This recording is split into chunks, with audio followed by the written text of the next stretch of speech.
सकाळी सकाळी हे काय रे बाप पसारा मायानं करून ठेवला. सगळं सांगतो, पूर्ण व्हिडिओ पहा.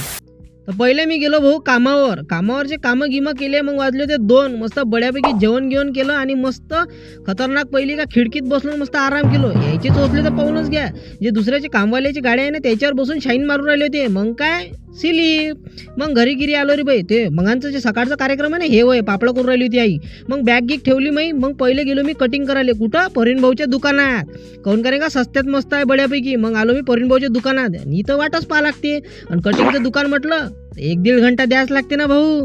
मग काय 1-1.5 घंट्यानंतर कटिंग झाल्यानंतर झाले ना भाऊ 8:30 वाजले डायरेक्ट. मग घरी येऊन पाहून घ्या, हँडसम बॉय एकच नंबर. आंघोळ गिंगोळ केली मस्त बड्यापैकी.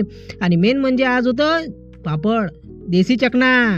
मग खतरनाक जेवण घेऊन मस्त बड्यापैकी. डाळ भाजी होती, कढी होती काल रात्रीची मुरलेली मस्त, आणि चकना होता आपला, आणि लोणचं होतं. मग काय. आणि कमेंटमध्ये तुम्ही सांगा तुम्ही जेवणासोबत काय काय खाता.